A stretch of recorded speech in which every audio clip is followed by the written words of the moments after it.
அம்மான்னு தான் சொல்லணும். எல்லாம் என்னோட சினிமா உலகத்துல 3 வருஷம் சீனியரு. ஆனா அவங்களுக்கு அதிர்ச்சியான ஒரு செய்தி சொல்றேன். என்னோட 7 வயசு சின்ன பொண்ணு. ஆமா, நான் 41 பான், அவங்க 48 பான், சின்ன பொண்ணு. பட் எங்க கூட நடிக்கிறதுக்கு முன்னாடியே அவங்க கற்பகம் படத்துலயும் கைவிட்ட தெய்வம் படத்துலயும் இதே கமத்து நடிச்சு பெரிய ஹீரோயின் ஆயிட்டு 66 கந்தன் கண்ணியில எனக்கு ஜோடியா நடிச்சாங்க. இந்த பக்கத்துல இந்த அம்மா இருப்பாங்க, இந்த பக்கத்துல இந்த அம்மா ஜெயலலிதா அம்மா, அந்த அம்மா போயிட்டாங்க. ஒரு அதிர்ச்சியான விஷயம் என்னன்னா, இந்த பாட்டுக்கு கம்பீரமா அந்த பெண்களை குரல்ல பாடின நக்கீரன் வேட்டப்போடு பாடின சீர்காழி கோதிராஜ் இல்ல, அந்த பாட்டு இருந்த கண்ணதாசன் இல்ல, அந்த படத்திற்கு ஏஎல் சீனிவாசன் இல்ல, அந்த படத்தை டைரக்ட் பண்ண ஏபி நாகராஜன் இல்ல, அந்த படத்துல வந்து வீரபாகுபா வந்து எனக்கு சேனாபி நடிச்ச சிவாஜி இல்ல, சூரபத்மா நடிச்ச அசோகன் இல்ல, அப்படி எடுத்த இல்லங்க லிஸ்டே பெருசா அது வச்சிருக்கிறவங்க நாங்க 2 பேரு.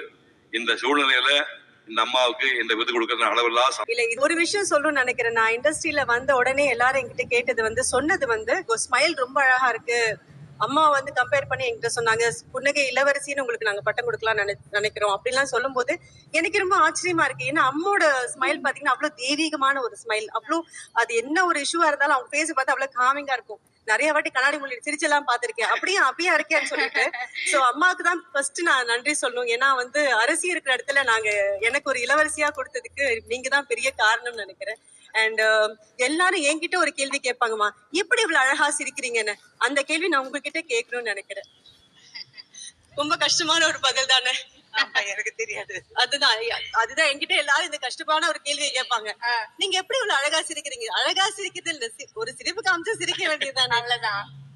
நான் கடைசியா ஒரு கேள்வி கேட்கணும்னு ஆசைப்படுறேன் மேம். உங்களோட ரியல் லைஃப் ஹீரோ உங்களோட ஹஸ்பண்ட். அவரை பத்தி ஒரு 2 வார்த்தைகள் சொல்லணும்னு ஆசைப்படுறேன். அவரை பத்தி சொன்னா இவ்வளவு நாள் சினிமாவில் இருக்கிறதுக்கு அவர் தான் ஒரு காரணம். என்ன வழி நடத்தி கொண்டு வந்தது அவர் தான். இப்படி டைமுக்கு போகணும், டைமுக்கு ஒர்க் பண்ணணும், சொன்ன வார்த்தை காப்பாற்றணும், இந்த மாதிரி பல விஷயங்களை சொல்லி கொடுத்துருந்தாரு. அதனாலதான் என்னால இவ்வளவு காலம் நடிக்க முடிஞ்சது. அவர் ரொம்ப சப்போர்ட்டா இருந்தாரு. நான் நிறைய இன்டர்வியூல படிச்சிருக்கேன்.